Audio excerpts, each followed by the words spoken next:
Let's move on and see what happened, how this develops in church history. When you look in the book of Acts, you find that the church at the beginning was all Jewish. The Gentiles only came in after Acts chapter 10. You had a Nazarene church which kept Jewish feasts and the messianic faith in Jesus throughout the first century and beyond. And Paul wrote his epistle to the Romans, telling Gentile Christians to bring good news to the Jews, to pray for Israel, and that the root that supports them is Jewish. They should not boast against the Jews, that the Jews should be beloved for the Father's sakes, and that the gift and calling of God is without repentance. So you have the apostles who are Jewish, the scriptures written by Jews. You have a writing by Paul that the church should not boast against the Jews, but should pray for the Jewish people, should bring good news to them, and also saw a future for Israel when the deliverer will come to Zion. And one has to say that the history of the church would be very different if the Roman church had taken note of what Paul wrote to the Romans. But they didn't. So let's look at what happened in church history.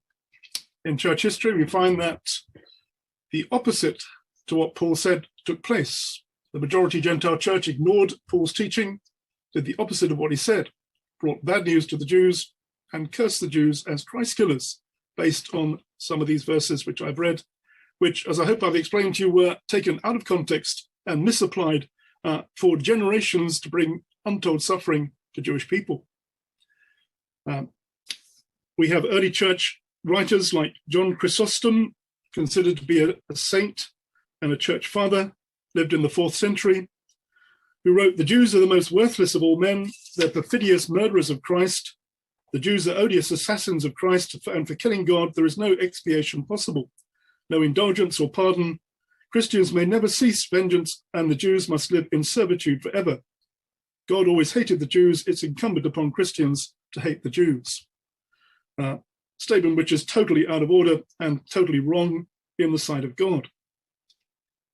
When Constantine established Christianity as the official religion of the Roman Empire in 312, he issued many anti-Jewish laws. Council of Nicaea, he said it's right to demand what our reason approves, that we should have nothing in common with the Jews. The links between Christianity and Judaism are broken. The Sabbath was changed from the 7th to the first day of the week. Date of Easter was separated from the Passover. Augustine became the main theologian of the Catholic Church and taught that the church had replaced Israel, that all promises of restoration and blessing to Israel were now transferred to the church, while the curses and judgments could remain upon Israel and the Jews. This became a reinterpretation of scripture, which continued to be the dominant theme in replacement theology, both Catholic and Protestant churches. And as Christianity in its Roman Catholic form became the dominant religion of Europe, those who rejected it became the forces of the Antichrist, to be despised and rejected, i.e. the Jewish people, which led then to centuries of persecution leading up to the Crusades in 1096. As the Crusaders began their journey to the Holy Land to liberate it from the Muslims, they said, "We're going to fight Christ's enemies in Palestine, i.e. the Muslims, but should we not forget our enemies in the midst, i.e. the Jews?" 12,000 Jews were killed in cities along the Rhine alone. When the Crusaders captured Jerusalem in 1099, they massacred all the Jews and Muslims they could find. Pope Innocent III in 1215 condemned the Jews to eternal slavery by declaring, "The Jews against whom the blood of Jesus Christ calls out, although they ought not to be killed, lest the Christian people forget the divine law, yet as wanderers ought they to remain upon the earth until their countenance be filled with shame." I don't like to read these passages out, but they speak about an attitude which had come into the church, which was totally foreign to what Jesus taught, and which was totally anti-Christian, fundamentally. Followed by ritual murder charges against the Jews, as in 1114 in Norwich. As Tony mentioned, the relationship between the UK and Israel, indeed between the UK and Jews, has been a somewhat checkered one. And if we go right back to the medieval period, we discover that the first accusation of Jews against Jews of ritual murder, or the blood libel, as it's sometimes called, is usually traced to an incident in Norwich in 1144, where Jews were accused of murdering a boy, William, who was found dead with stab wounds. And a monk, Thomas of Monmouth, claimed that he had discovered an international council of Jews that every year chose a child, a non-Jewish child, to be killed during Easter. Some versions of the story suggests it's during the Passover Jewish festival. They coincide with each other, obviously, so very often. So both versions are probably true. And in a bizarre inversion of Zionism suggests that the prophecy requires the killing of a Christian child to restore Jews to the Holy Land. Jews were accused of killing a Christian child at Passover time to drain its blood in order to make Passover matzahs. This hideous, ridiculous charge resurfaced time and again, most recently in the Muslim world, leading to massacres of the Jews. In 1290, King Edward I expelled all Jews from England. Spanish Inquisition against all Jewish people and non-Catholic Christians, leading to 1492, the Jews given the choice of forced baptism or expulsion from Spain. It's interesting that the Scottish National Party are very keen on quoting the Declaration of Arbroath, given that that declaration compares the Scottish people to the people of Israel, as you can see from the quote here. So talking of the Scots, the declaration says, "Thence they came 1,200 years after the people of Israel crossed the Red Sea to their home in the West, where they still live today." And it's really one of the great ironies, I think, that the SNP are one of the most anti-Israeli parties in Europe today, despite their pride in this particular declaration. The reason I'm showing it is that this declaration dates back 600 years before the Balfour Declaration. One has to say even that Martin Luther hoped initially that he would attract Jews to his Protestant faith, understanding they couldn't accept the superstitions and persecutions of Rome.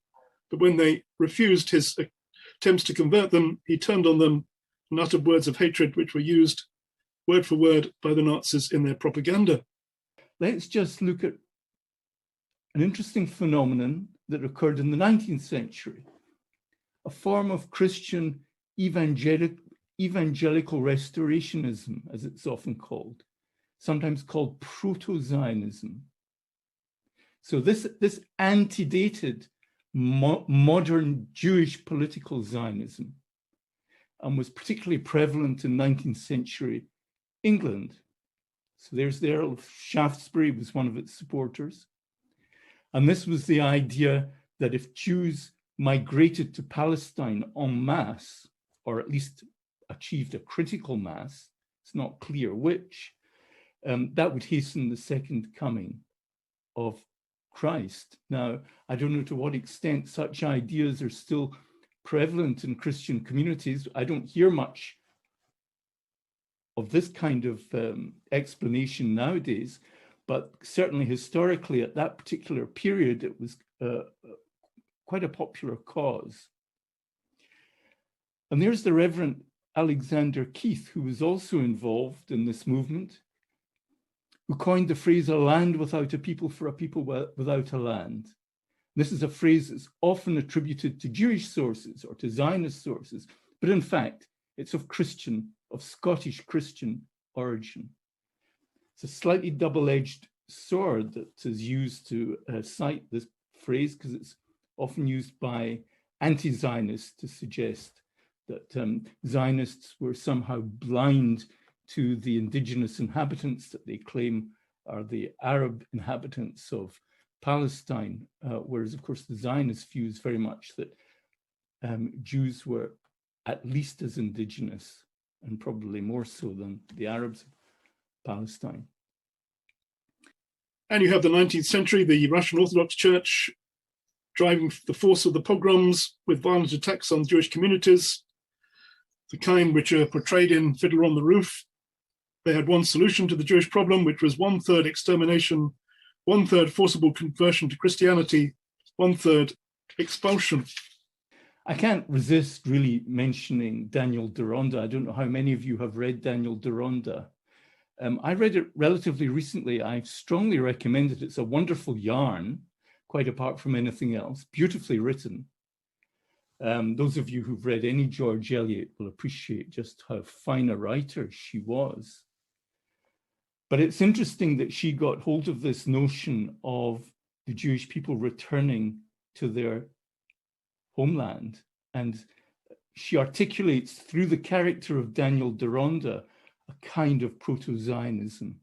And I've offered you a quote there. So please, if you haven't read it, please do read it, because it will give you a fascinating insight into this 19th century English view of Zionism.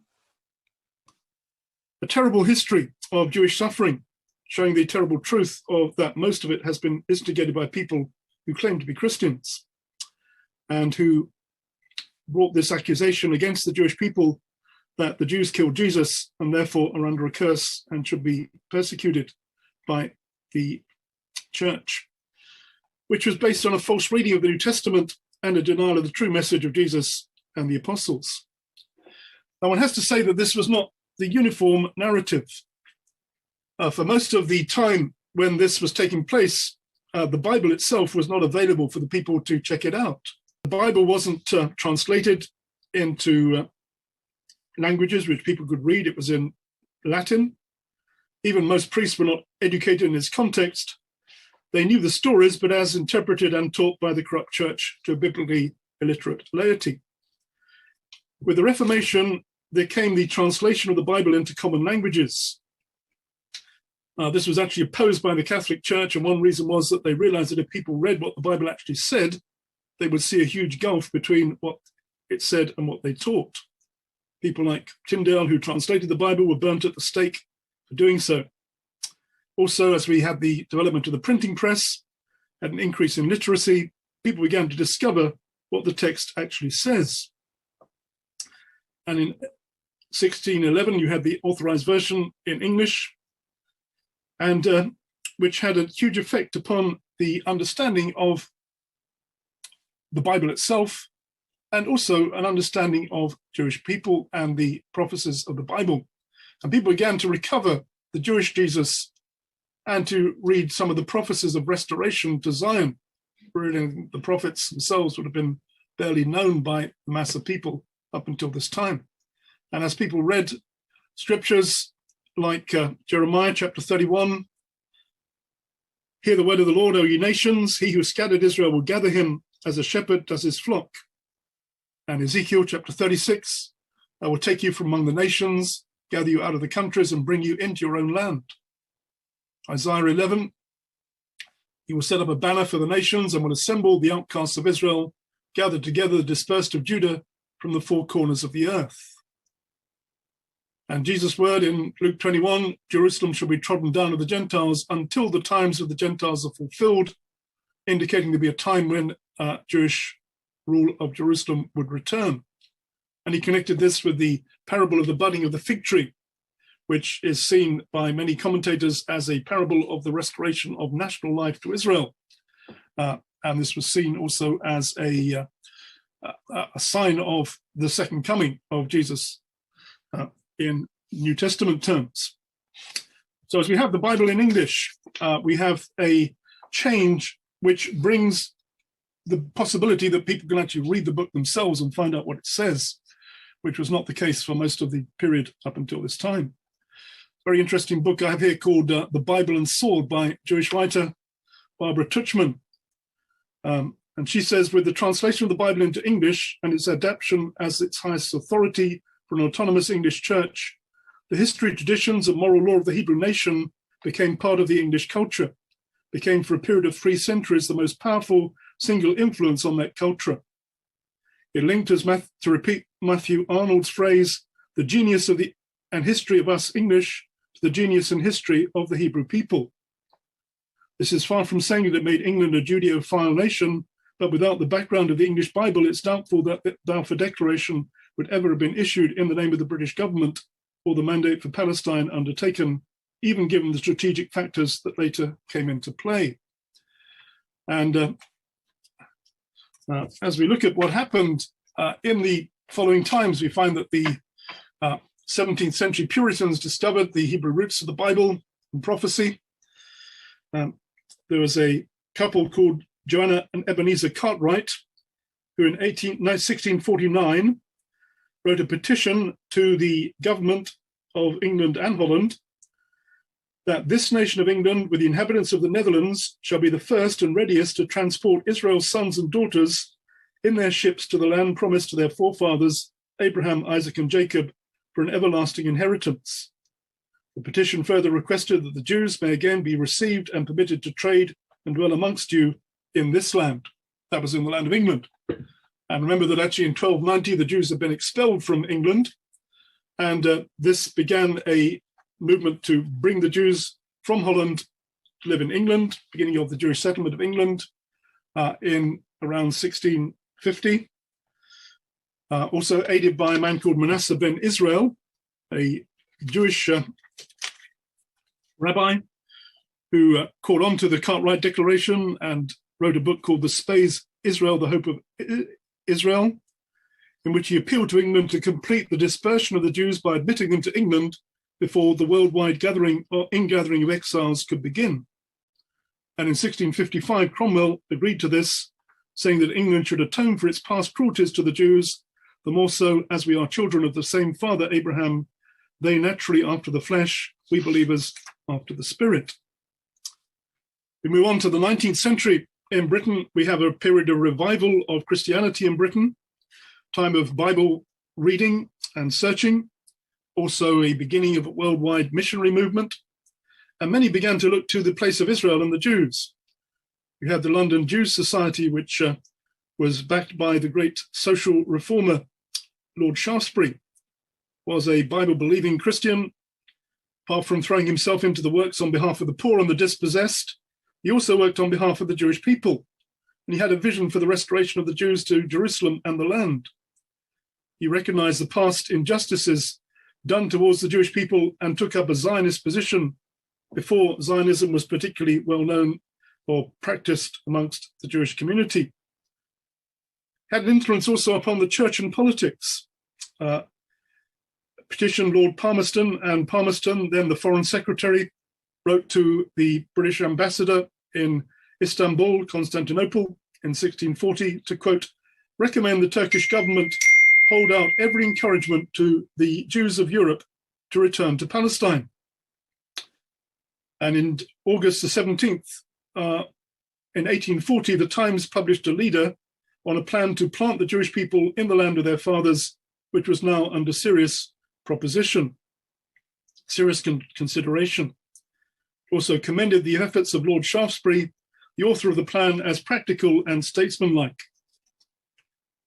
Shaftesbury and others then agreed to petition to set up a consulate in Jerusalem to look after the interests of Jewish people in Palestine as it was then. And when it was set up, Shaftesbury saw it as having prophetic significance, as the ancient city of the people of God is about to resume a place among the nations, and England is the first of the Gentile nations that ceases to tread her down. Quoting there from Jesus' words about Jerusalem being trodden down of the Gentiles, and seeing this as the beginning of the process which would lead to the Jewish population returning to Jerusalem. It's also followed by the establishment of Christ Church Jerusalem, which was founded as in the grounds of the consulate, and had the work to pave the way for the return of the Jews to the land and look after their welfare. And today you can go to Christ Church, which is just inside the Jaffa Gate, and they also have a museum there which shows some of the ways in which the church was working towards the return of the Jewish people and to building up the Jewish community in Palestine as it was then. We move on towards the end of the 19th century. And Herzl, writing his book, Der Judenstaat, the Jewish State, which was read by an English clergyman who was the chaplain to the British Embassy in Vienna, a man called Reverend William Heckler, who, when he read Herzl's book, was quite astounded by it and went to visit Herzl. And he said these words, "Dr. Herzl, I stand before you. For years I've been waiting for you. For years I've announced you to princes and to statesmen, the ecclesiastical dignitaries I've encountered. I prepared the way for you. The hour has come. Your idea will triumph. Consider me at your service in our common cause. Your book is inspired, even though you may not realize it. And it is as well this way. This is the way God works. You have, for like all the world and like all the Jews in this city, you've forgotten the prophets. You no longer accord to them their rightful place, but you are of your people, and your prophets, involved for all time in the sufferings of Israel, will never leave you in peace. Like Moses in another age, the sufferings of your people in Russia, the trial of the captain of the French army, that's Dreyfus' trial, God is calling you to your long-forgotten Jerusalem. And I say this with deep emotion and will repeat it without ceasing. God is with you. You will succeed whatever happens." And Heckler went on to encourage Herzl, to give him, he had a lot of contacts, especially in Germany, with the kind of princes and the ruling class there. And he did what he could to help Herzl in his plan to bring about the return of the Jews to Israel. And he was there at the First Zionist Congress, encouraging Herzl at that moment. So he was a Christian Zionist before the state of Israel, looking for the return of the Jewish people to Israel.